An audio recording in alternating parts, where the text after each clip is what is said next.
Halo teman-teman, di video ini kita akan bahas santai tentang kawasan Eropa Barat nih. Sebelum itu, salam kenal, aku Hairunisa Ulfadilah dari program studi pendidikan IPS. Nah, di sini kita akan bahas tentang letak wilayahnya, kondisi alamnya, penduduk dan budaya ekonominya, sampai isu perubahan iklim dan tantangan ke depan. Secara kawasan, Eropa Barat itu adalah bagian barat dari benua Eropa. Menurut PBB, negara yang termasuk Eropa Barat antara lain Austria, Belanda, Belgia, Britania Raya atau Inggris, Jerman, Monaco, Perancis, dan lain sebagainya. Secara geografis, kawasan Eropa Barat berada di barat laut benua Eurasia, di utara berbatasan dengan Laut Utara dan Selat Inggris, di barat menghadap ke Samudra Atlantik, di timur berbatasan dengan kawasan Eropa Tengah, dan di selatan dekat Laut Mediterania serta negara seperti Spanyol. Bentang alam Eropa Barat banyak berupa dataran rendah dan dataran pantai yang luas. Misalnya dataran Eropa Utara. Karena banyak wilayahnya datar dan relatif rendah, kota-kota besar, pelabuhan, dan kawasan industri berkembang sangat pesat di sini. Selain dataran rendah, ada juga pegunungan penting nih, seperti Alpen dan Pirenia, yang menjadi batas alami dengan Eropa Selatan. Nah, pegunungan ini bikin perbedaan iklim antara sisi utara yang lebih sejuk dan lembab dengan sisi selatan yang lebih hangat. Iklim Eropa Barat umumnya punya iklim laut sedang. Musim panasnya cenderung sejuk dan musim dinginnya tidak terlalu ekstrim. Hal ini dipengaruhi arus Atlantik Utara yang membawa udara hangat dan lembab dari Samudra Atlantik. Curah hujan cukup tinggi di sini dan relatif merata sepanjang tahun, sehingga cocok nih untuk pertanian, hutan, dan perikanan. Walaupun sekarang ekonominya bergeser ke industri dan jasa. Penduduk Eropa Barat banyak tinggal di kota-kota besar seperti Paris di Prancis, Berlin di Jerman, Amsterdam di Belanda, dan Brussels di Belgia. Kota-kota ini jadi pusat pemerintahan, baik ekonomi dan budaya, sehingga penduduknya cukup padat di sini. Secara keseluruhan, Eropa Barat adalah benua dengan ratusan juta penduduk. Di Eropa Barat, kepadatan biasanya tinggi di dataran rendah dan wilayah perkotaan. Sedangkan di daerah pegunungan dan pedesaan lebih jarang penduduk. Etnis mayoritas di Eropa Barat adalah orang Eropa kulit putih dengan identitas nasional yang sangat beragam. Seperti orang Prancis, Belanda, Jerman, Inggris, dan lain-lain. Karena arus migrasi dari Asia, Afrika, dan Timur Tengah, sekarang Eropa Barat juga dihuni oleh banyak komunitas imigran sehingga masyarakatnya makin beragam. Bahasa di Eropa Barat juga bermacam-macam loh. Prancis pakai bahasa Prancis, Belanda pakai bahasa Belanda, Jerman pakai bahasa Jerman, Inggris bahasa Inggris, dan seterusnya. Jadi, Eropa Barat bisa dibilang kawasan yang multibahasa. Secara sejarah, agama yang paling kuat pengaruhnya adalah agama Kristen, baik Katolik maupun Protestan. Namun, sekarang banyak masyarakat cenderung lebih sekuler. Dan ada juga nih komunitas muslim serta pemeluk agama lain yang datang lewat migrasi. Budaya Eropa Barat juga sangat kaya, terlihat dari seni, arsitektur, dan gaya hidup sehari-hari. Misalnya, budaya kafe di Prancis, kota dengan kanal di Belanda, musik klasik di Jerman, dan berbagai festival yang jadi daya tarik wisata dunia. Secara ekonomi, Eropa Barat merupakan salah satu pusat ekonomi utama dunia. Banyak negara di kawasan ini yang punya PDB tinggi dan sistem ekonomi yang maju.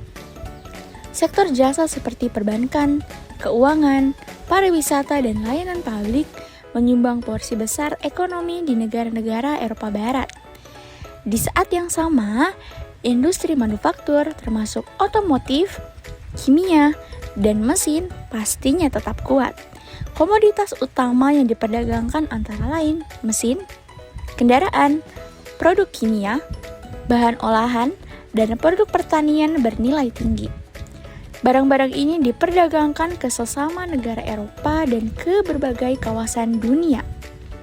Negara-negara seperti Prancis, Jerman, dan Britania Raya jadi penggerak utama ekonomi kawasan dengan perusahaan multinasional dan peran penting dalam kebijakan Uni Eropa.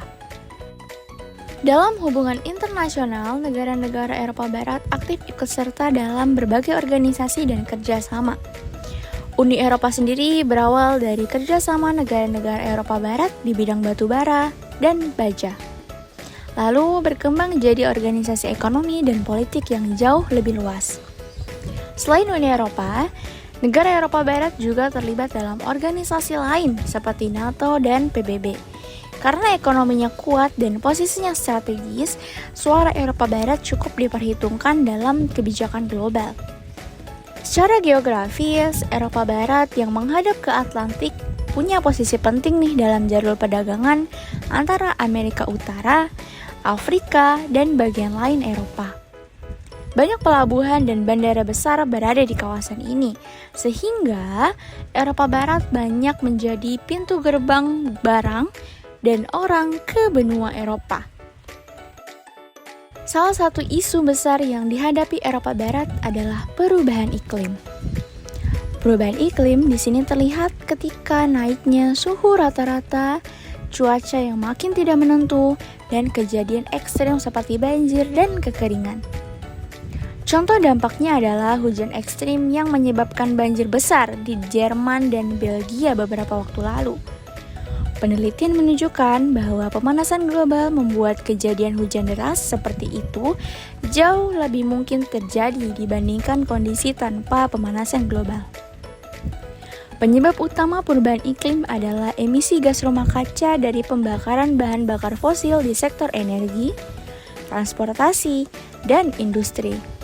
Akumulasi emisi ini membuat suhu bumi naik dan mempengaruhi pola cuaca. Di Eropa Barat, pelemahan sistem arus laut menjadi utama di Samudra Atlantik juga dikhawatirkan bisa menyebabkan musim dingin yang sangat ekstrim. Dengan suhu bisa turun sampai minus 20 derajat Celcius, serta badai dan juga kenaikan muka laut yang lebih cepat.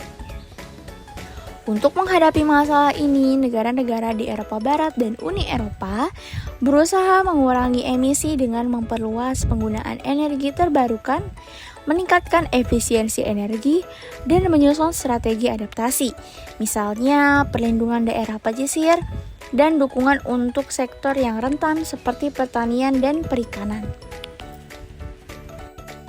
Kedepannya, Eropa Barat punya peluang besar untuk berkembang lewat teknologi hijau, ekonomi digital, dan inovasi industri. Dengan sumber daya manusia terdidik dan infrastruktur yang maju, kawasan ini bisa menjadi modal utama untuk transisi menuju ekonomi yang lebih ramah lingkungan. Di sisi lain, Eropa Barat juga menghadapi beberapa tantangan nih, misalnya populasi yang menua, ketimpangan ekonomi antar wilayah, dan tekanan globalisasi. Selain itu, kawasan ini juga harus menghadapi resiko polarisasi sosial, digitalisasi terhadap lapangan kerja, serta kemungkinan munculnya pandemi atau krisis baru. Semua ini perlu dihadapi dengan kebijakan sosial, kesehatan, dan ekonomi yang lebih kuat dan terkoordinasi. Sebagai penutup, kita bisa simpulkan bahwa Eropa Barat adalah kawasan yang punya kondisi fisik yang mendukung, penduduk padat dan beragam, ekonomi yang kuat, dan peran penting dalam hubungan internasional. Namun, semua keunggulan ini sedang diuji oleh tantangan besar seperti perubahan iklim, dinamika sosial ekonomi, dan perubahan teknologi yang cepat. Kerjasama antar negara dan pengembangan teknologi hijau jadi kunci untuk menjaga keberlanjutan kawasan ini.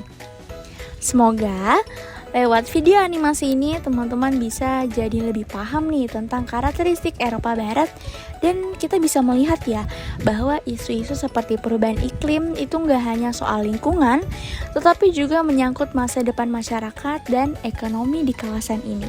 Sampai jumpa di video selanjutnya. Bye-bye!